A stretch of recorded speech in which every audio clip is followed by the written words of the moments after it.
traditional owners of the land on which we're meeting today, no doubt throughout Victoria, and recognise the continuing connection to lands, waters and communities of Aboriginal people across our state.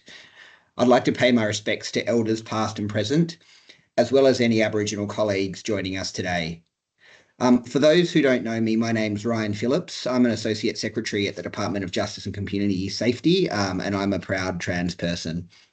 I'm really pleased to join this morning's event in celebration of Wear It Purple Day and to recognise this year's theme of Your Passion, Your Pride. This event brings together a diverse group of speakers across the Victorian community to advocate for the importance of visibility and allyship towards LGBTIQ plus youth and creating inclusive workplaces and services within Victoria, topics that I'm really passionate about. I'll now pass back to Jessica to kickstart this morning's session. Thank you very much. Hi everyone, I'm so excited to have you all here in honour of Wear It Purple Day. Thank you to our wonderful host Cenitex, our colleagues at the Office of the Public Advocate. This is a beautiful connection of our Pride networks, really representing the diversity and inclusion that we all hold so dear. My passion, for a little moment on the theme, my passion is bringing people together. It's connecting people through love, openness, and understanding. It is building inclusive spaces where that is possible and creating opportunities together for learning and growth. I'm passionate about building workplace cultures where we raise each other up by acknowledging the value of people's unique and authentic selves, building platforms for voices less heard, and designing for radical inclusion. I'm a proud queer woman. I'm also the Department of Justice Pride Network Chair, another role I'm so very proud of. I'm proud of my community and our sister communities, networks of vibrant people who have worked to move us through hardship to celebration, sometimes round and round. I want to also acknowledge that my journey with my identity has been nowhere near as hard as the struggles of so many others. In celebrating LGBTIQA+ youth, we are acknowledging that life is not always easy for the youth of our community. We celebrate their strength and we celebrate their brilliance. But we also let them know that we've got them. We stand behind them as community members and as allies. That is why we are here. That is why we are wearing purple. And that is why I'm lucky enough to host this wonderful panel. So now enough from me. Let's take a little moment to introduce my beautiful co-host, Ash. Ash, could you please introduce yourself? Absolutely beautiful. Thank you, right? You made my day. Hi, everyone. My name is Ash Dhareshwar. I'm part of Cenitex team, and I've been in the public sector for 4 years now. So I'm a very proud gay man who's been living in Australia for over 20 years. And I think that also is my passion, which is people, but also just being open and always being yourself. That's very much not only a passion I hold myself, but I also champion that. So today we have a very diverse group of people who are going to share some of those stories. So I'm very excited. And look, I'll add comments later, but let's get the panel introduced, Jessica. Let's start that. Yeah. Would you mind giving us a little of your background, who you are? Oh, and my pronouns, she, her, and your pronouns, and what this theme today means to you. Yeah, so hi everyone, my name's Grace. My pronouns are she, her, and I'm a senior service desk analyst at Cenitex. I've been working at Cenitex for a couple of years, and before that I worked on sort of school IT help desks, managed service provider, basically just always doing IT repair kind of stuff. I'm a very proud lesbian. It's definitely a big part of my identity. And I think, yeah, today's theme is sort of just about, to me, to really just embrace like all the aspects of yourself that make you you and do that really unapologetically. And also like giving other people the space to do the same thing. Yeah, love that. Thanks so much, Grace. Tavita? You could keep talking. Good morning, everyone. My name's Tavita. My pronouns are he, him. I'm a straight male. And, well, when I met my wife, she was a straight female. And now she's a very proud queer woman. By day, I'm an IT professional. I run an IT company, not as big as Cenitex, but we do all right in Ballarat. But my affiliations within Department of Justice anyway is a volunteer for the past 16, 17 odd years in various roles with the Office of the Public Advocates, YRIP and VicPol. I've been advocating for young people and for the LGBTQI community for as long as I can remember. Probably since I found out my brother was gay, and though unfortunately he hasn't come out yet to mum and dad and to the rest of the community, he has to a couple of us. But my baby sister, the youngest of us all, is also gay as well. So, and she's loud and proud. So I'm very, very happy for her. I did write something down briefly when we first started, which was about the theme, your passion, your pride. And so what I wrote was, while we all stand in unity, passion and pride together, we each express our pride and passion in different ways. We have all learned to love and appreciate our identities in our own unique journeys. Sorry, I've skipped a line. The joys of ADHD. Yeah. No, I didn't. Sorry. The diversity of our experiences is what makes our community strong and vibrant. This is the reason why I'm passionate to support so many people, so many groups, and one love, one all, and I'm proud of doing so. Sorry.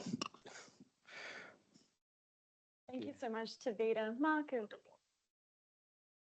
Thanks, Davida. Those are beautiful words. My name is Marcus. I use they, them pronouns. I am a senior youth AOD practitioner with the Youth Support and Advocacy Service, also known as YSAS. I identify as queer and non-binary, and have a lot of lived experience and passions that come together. I'm fortunate enough to be working and serving in the LGBTQ community, the Pacifica community, and the African Australian community as a youth AOD worker in a program that puts intersectionality at the core of what we do. For me, there's no unbaking the cake of my experiences, and the queer experience as part of it, coupled with the experience of being Black, with having lived experience in substance use and touch to services and mental health, and all those things go part and parcel. And when I speak about pride and passion, like as a youth worker, pride and passion, my pride and passion is to foster that in young people. Like for me, coming to the conclusion that at some level my existence was disruptive and challenging to a lot of different systems, and to work with young people to change and disrupt the system in the way that they see fit, whether that's through advocacy in their own life, advocacy in the community, or just being part of something and bringing their perspective. Well said. Yeah, amazing. That's beautiful. I think sometimes we need to recognize that progress is hard and imperfect, but it's harder for certain groups of our communities, and it's important that we try to create those supportive spaces. And I so admire the work that you do, that you all do. And it's wonderful to be in a position where in 2024, we can feel comfortable to stand here as representatives of our different fields and be honest with our authentic selves. I just want to take a moment, and I mean, I think you've already spoken to this so beautifully, but you've all worked in different areas supporting youth in different ways. Could you talk a little bit about, or a little further about, the sort of hurdles that LGBTIQA+ youth are encountering? And did you have any hurdles yourself when you were younger, and opportunities for support or opportunities for learning? Grace? Yeah, so look, I think it's when you're a young person and you realize that you're gay or trans or queer or otherwise, when up until that point, your only point of reference for gender and relationships has been through the lens of heterosexual people, cisgender people. That's a really, really big hurdle because in a lot of ways, everything that you thought you knew just kind of goes completely out the window. You've got to start from scratch. And, you know, most young people don't actually have anyone around them to help them navigate through that when they go through it.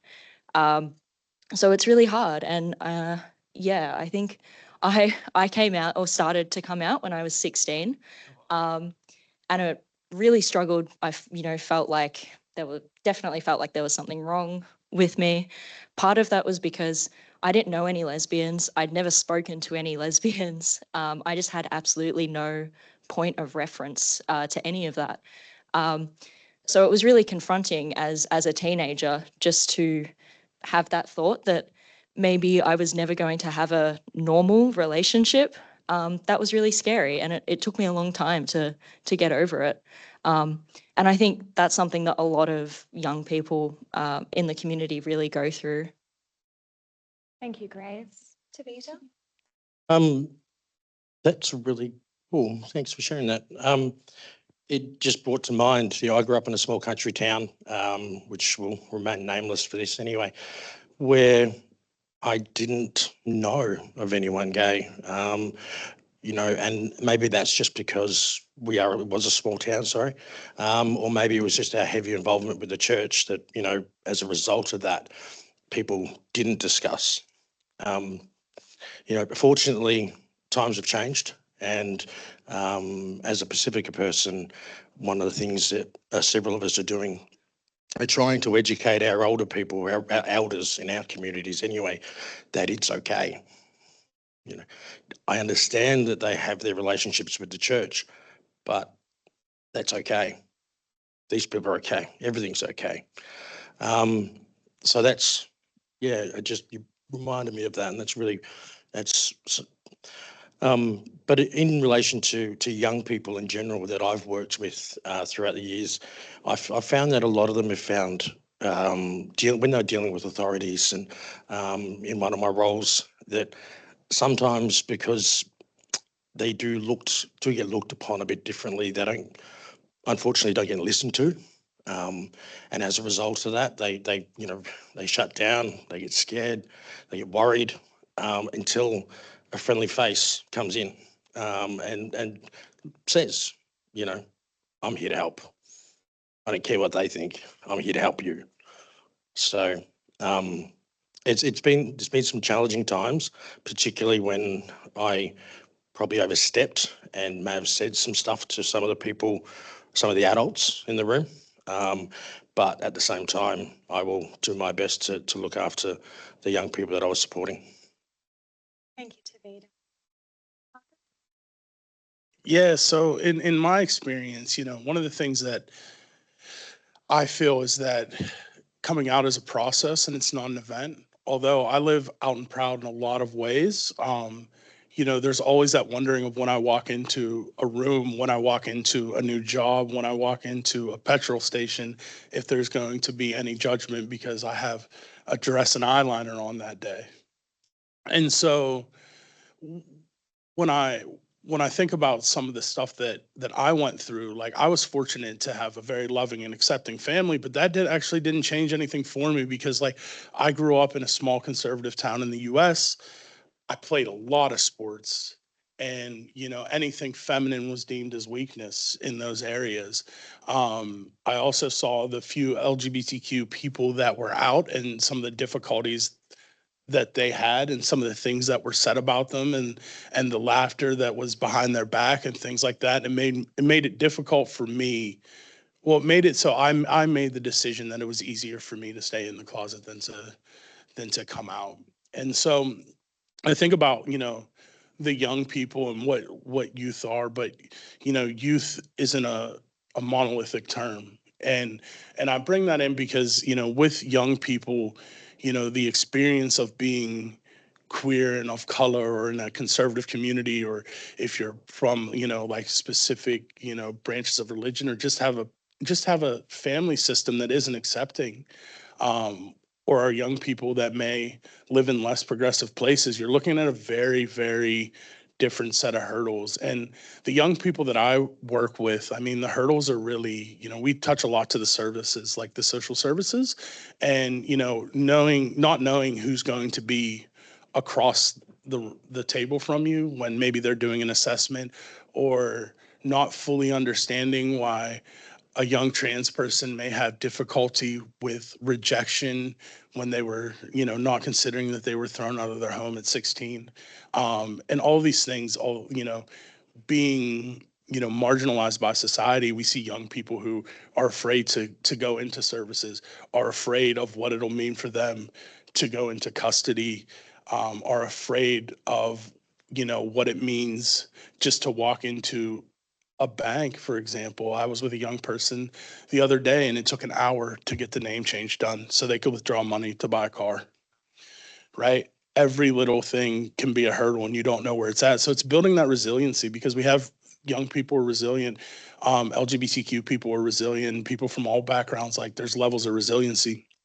But it's really trying to understand that particular person's experience, and how do we tailor whatever we're doing to their experience so it makes sense for them and it works for them, and it's just not me sitting there saying this is what you ought to do.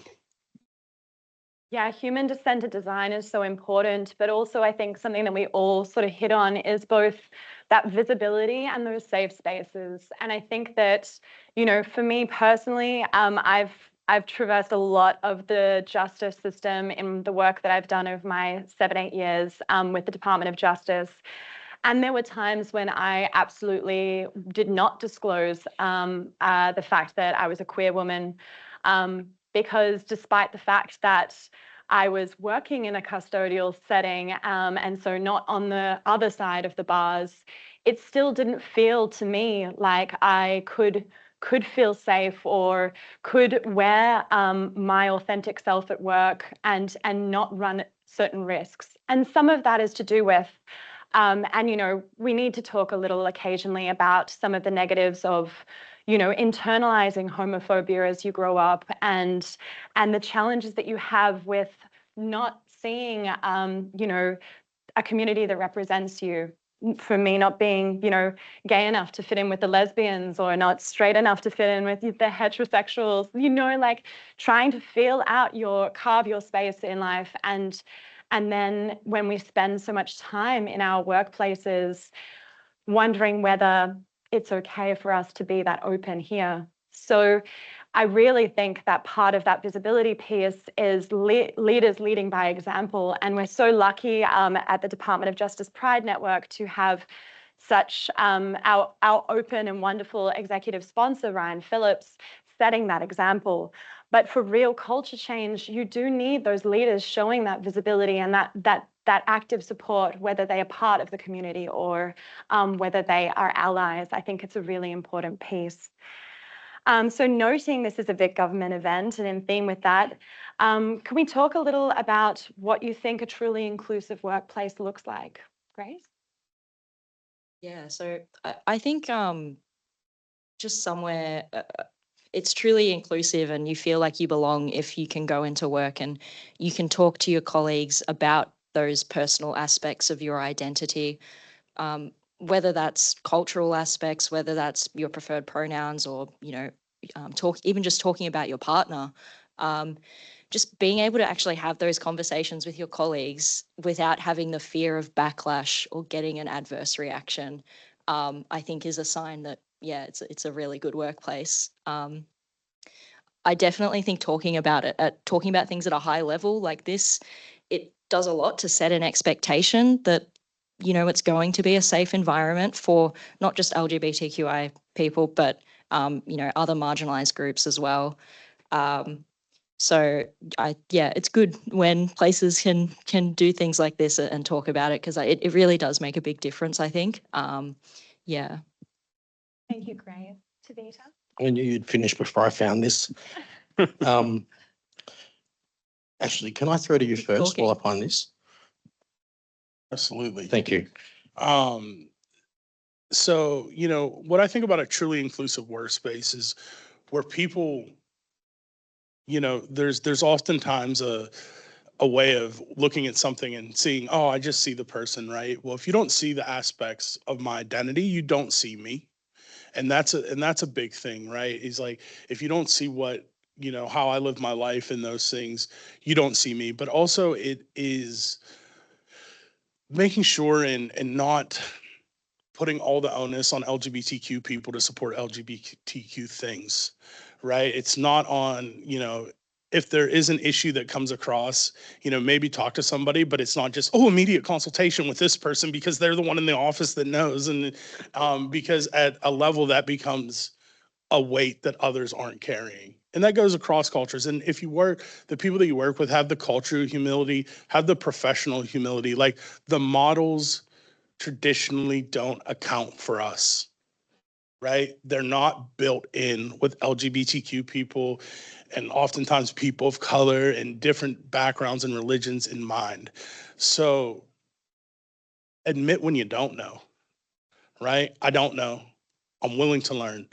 Um, and also the other thing is that set the boundaries of what you want to be a space. Like in the space, pronouns aren't optional in this space. Different things along those lines aren't optional in the way that we're running. And that comes from a higher leadership level to say these are the decisions that we made and these are where we're going to back it up. And also, if that's not happening, like a level of accountability to the leadership in that ground and to the people there. Because oftentimes I found in places that said they were safe, but actually weren't that safe, was that, oh, we have an education opportunity, we have this type of thing, we have this type of thing. And at some point as well, leadership needs to say, no, I have to put my foot in the ground and draw a line here.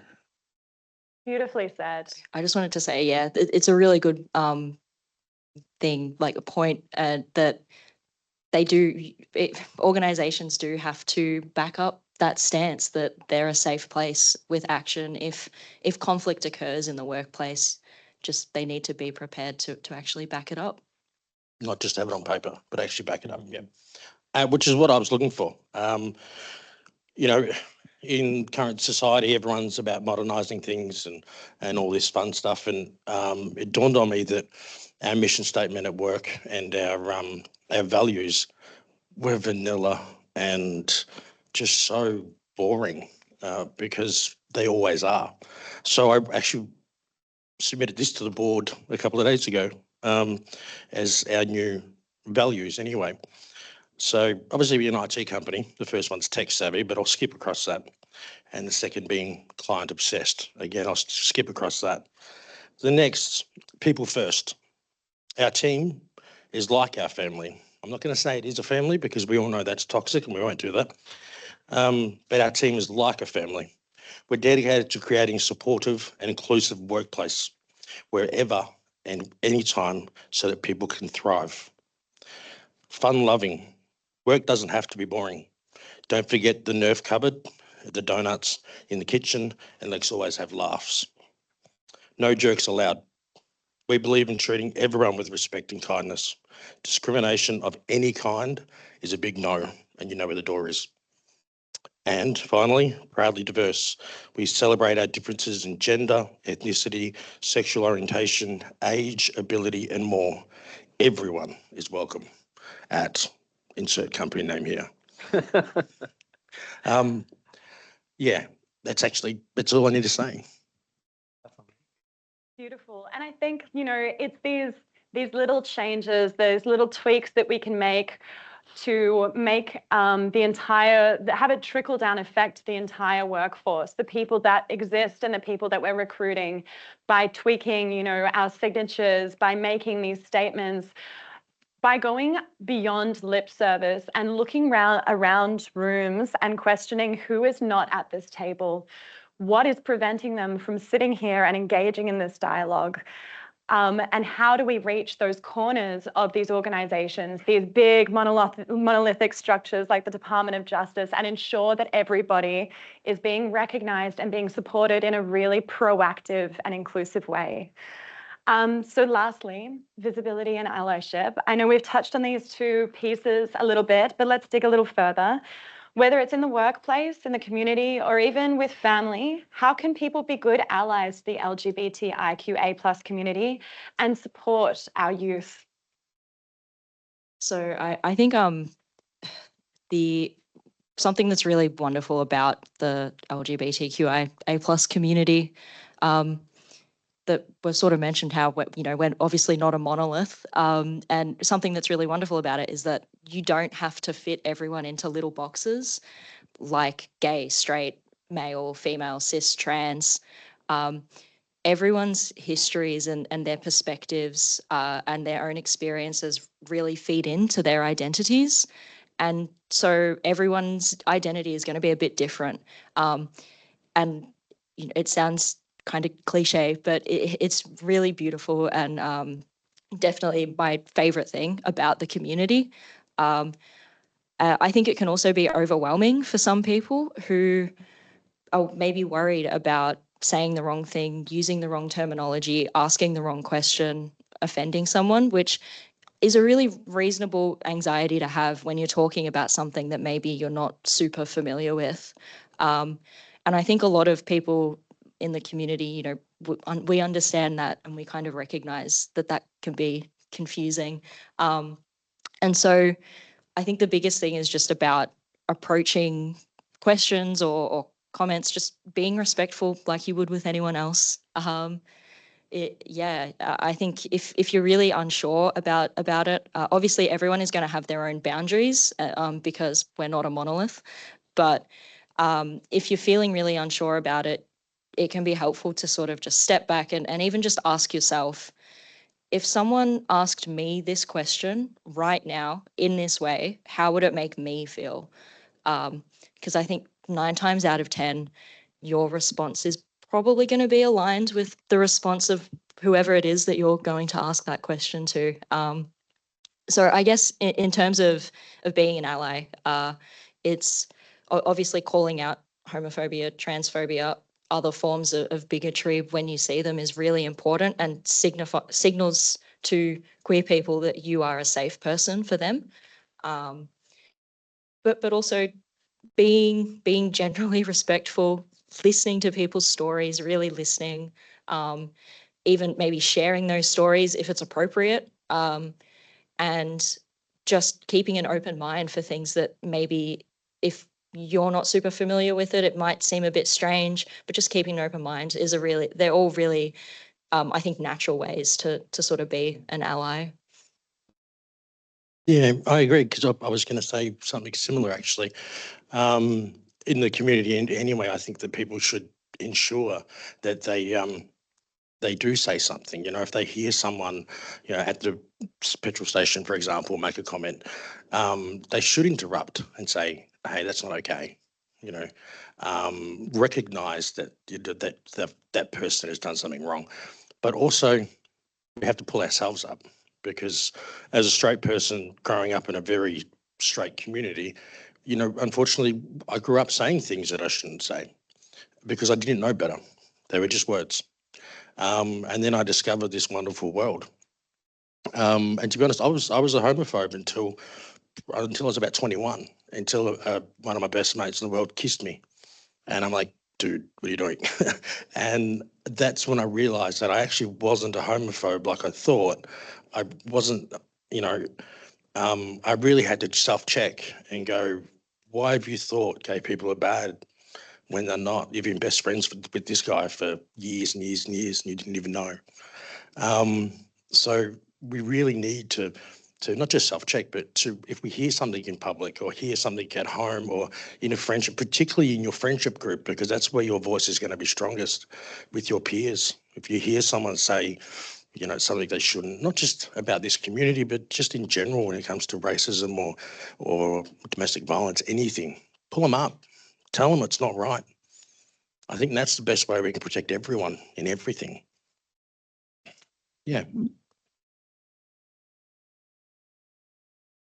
Yeah, so what comes to mind for me in terms of allyship is a couple of things. One is is educate and learn and surround yourself with people. Also, there's the thing of being reflective in in a workspace or in your personal life and how you're treating someone, even if there is interest or shared hobbies. Like a lot of times, one of the things that I've experienced a lot is people will, like, a lot of our conversations will be around LGBTQ stuff. And I'm like, I don't really want to talk about that. Or like kind of that look with me or a young person, like, oh, they're having a bad morning. And it's like, it's probably because the heteropatriarchy is standing on their neck. No, actually, it's because I have a flat tire. Like that, like it's not the only part and aspect of one's life. And then the other thing too is, like, in that advocacy space, like sometimes, you know, any sort of advocate who advocates for their own identity, whatever it is tired and exhausted. And don't think because someone from a community let it slide during that meeting or that gathering or that group that they don't feel that way. Sometimes, to back it up, if it doesn't feel right to you, like, stand up to say that stuff. And also make sure that LGBTQ people are represented. I don't mean that in terms of physically, but metaphorically. One of the things that I see a lot is that there'll be these large policies or blanket approaches that are happening, and when blanket approaches happen, a lot of people get warm, and I'm not under that. People who look like me aren't under that blanket.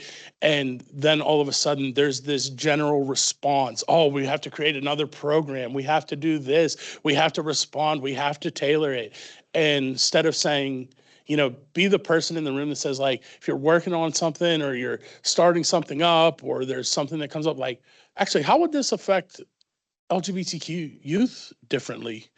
In this, let's put it at the beginning. Be the person that advocates at the beginning of the conversation, not when everything is gone awry and we're just trying to put out fires so people feel welcome. And that's the type of thing that I think, in my opinion, as a society, we've come to a point in a lot of places where we've come to a point of acceptance, but have we come to a point of belonging? Have we come to a point where we know that those voices are heard without having to do an initiative to incorporate them? Absolutely, Marcus. And I think that I'm really glad that you touched on the fact that we do sometimes overburden these marginalized groups and expect them to carry the load to start the conversations, but also to call people out when the behavior has been bad. And that can put you in a really vulnerable place, especially if you've gone through difficult situations in the past where those conversations have not been productive and they haven't gone as they should.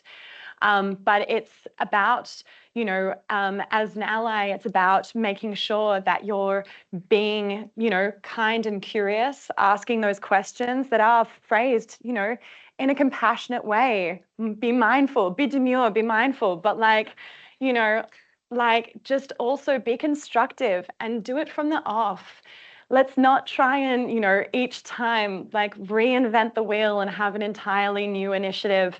Let's just see if we can start to shift the culture in these ways that are impactful. And to know how to do that, ask the people that are the experts in that experience. Again, whether it's the LGBTIQA+ community or other groups, create platforms for those voices that are less heard and make sure that they are part of the initiating of those progressive steps, because that's how you really build an understanding of what that community needs and how to have that community at the center of the work that you're doing. I think we've already spoken a little bit to this, but did anyone else have anything else to add around what initiatives workplaces can implement to reduce discrimination and make everyone feel that little bit more comfortable? Anything further? I just agree with what Grace said about backing it up. It's all good and well to have it on paper, but unless you're going to actually back it up and in some ways enforce it, I suppose, probably not the best word, but actually do something, be proactive, and help your staff. At the end of the day, from a business perspective, happy staff mean happy clients. In my volunteer role, I found that backing up some of these young people that are in this situation just gives them that boost of confidence as well. Gives them the confidence they need to be able to talk to the authority that we're there to speak to. So yeah, backing it up. Yeah, I think the thing to remember is that queer people are queer outside of Wear It Purple, Ida Hobbit, Midsummer, and Pride Month.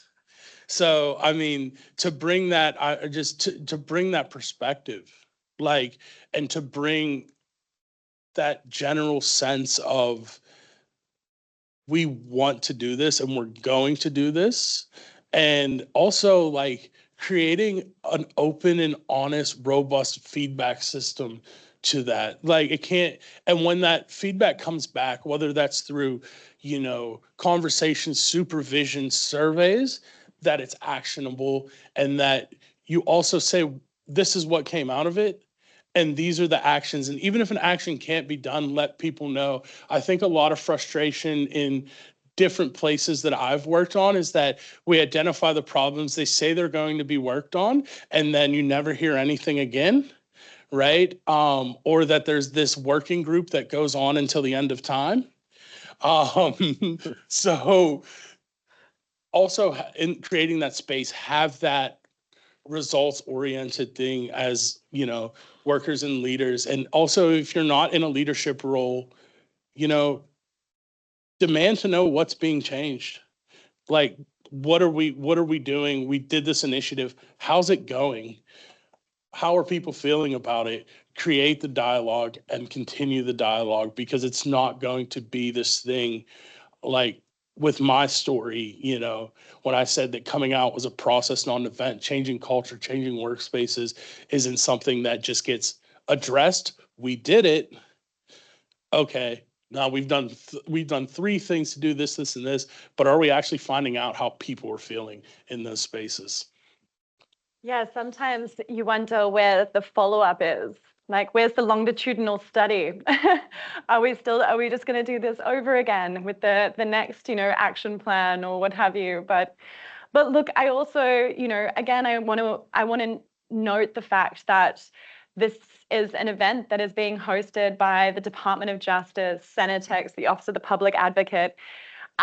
These are spaces that might not have always recognized something like Wear It Purple in this way. And I want to see this continue, because, I mean, let's be honest, the community throws a good party, and I hopefully we'll all get to mingle later. But, it's wonderful to see that it's not, I want to see that as representative of a larger shift, a larger step toward visibility.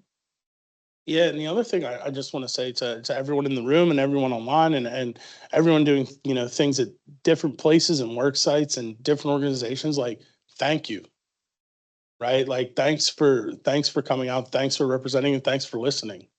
That's always a big thing as well, in terms of how the allyship sometimes on the other side of the coin, like, we got to remember to say thank you too from the community for creating these spaces, for advocating for us and things like that. So to me there's a general level of reciprocity. So thanks everyone who came out today and who's sitting there behind the computer screen. Like, really appreciate it. I'll also add on that. Look, I think from Cenitex perspective, inclusive workplaces, we also got an award very recently. So I think this change is already happening, and I think I come from the enterprise, but I think BPS is already kicking goals in this aspect.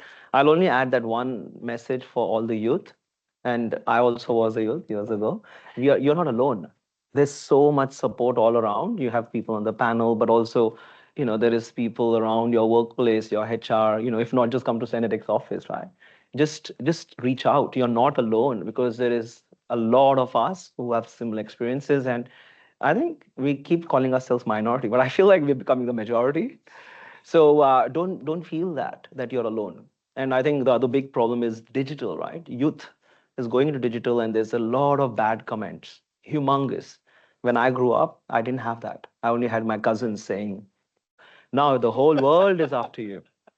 People with no faces are after you, right? So be cognizant of that, and that hidden bullying which is happening to the community, I think that has to be recognized. So I think that's one thing I think the workplace could change with a bit of an education on that. But thank you for sharing so many amazing stories, and the dialogue has to continue. Yeah. Yeah. Back to you, Jessica. Yeah. Just a quick shout out. We could say thank yous forever, but I want to acknowledge our staff in the youth justice space who work so incredibly hard. And I want to also acknowledge the LGBTIQA plus youth who have unfortunately found themselves in custodial settings.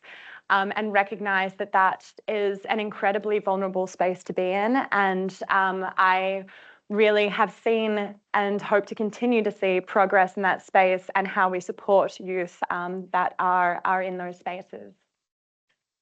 Ash, did you have anything you'd like to say to wrap up? I feel like I've dominated today. I'm so No, sorry. I wanted you to. We want diverse voices, and wanted to hear from the panel. I think I wouldn't say more, but we do have our executive sponsor, Andrew, who's going to close the call. He couldn't be here in person, but again, thank you for everyone for joining, and over to you, Andrew, to wrap it up. Thank you very much, Ash. I hope everyone can hear me.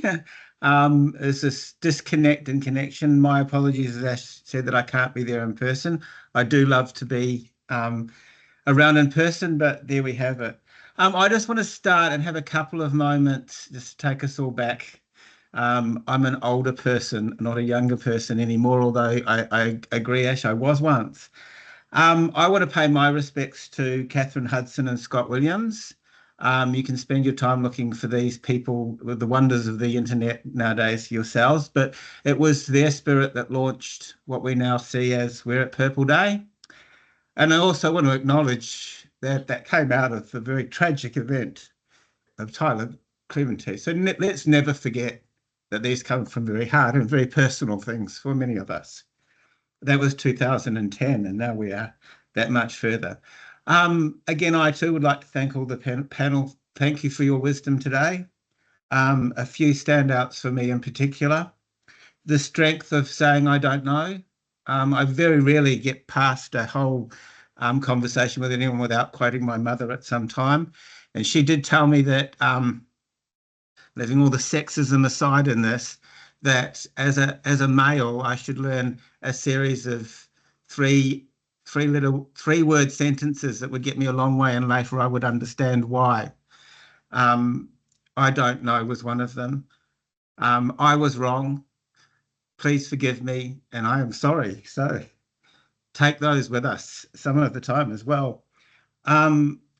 Look, for me, passion and pride, this certainly builds a lot of passion for me. I believe visibility, when you can be visible, I'm passionate about that, because you need to do it for those who cannot, in the time, the moment or space they are in, have to remain invisible. That makes it more important for those of us who can in that space be visible to be visible. If you can't be visible, just be thankful for the people around who can be, and do look for the support you can get from them. I am also passionate about something else we heard from the panel today that really pleases me. The thing that unites our community is difference. We know about difference, and we know what it's about, like what it's like to be about in a different community. So that runs two ways. I'm passionate about that, but it's also made me very proud over the number of years that I have seen our community morph from some very separate, disparate, and quite feuding and angry factions into what's managed for a considerable length of time, and long enough for me now to think we can claim it as a community. I'm very proud of that, and I hope that we never lose it.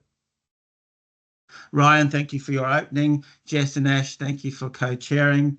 To the team at DJCS, OPA and Cenitex, thanks for coming together. Again, look what we can do when we work together. It's a fantastic event, and it's reached so many people. You should all be very pleased with yourselves.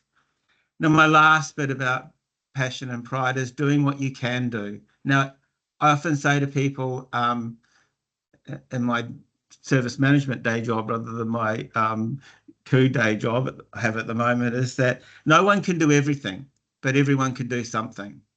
And on the thoughts of doing something, especially around youth, who often become the most marginalised and disempowered members of many communities, we presume all sorts of things about youth, and it's easy to forget them. It is a time to think about those of you who can spare some cash, maybe not a lot, but whatever you can, about what donating to a youth service might mean and the difference it might make in someone's life.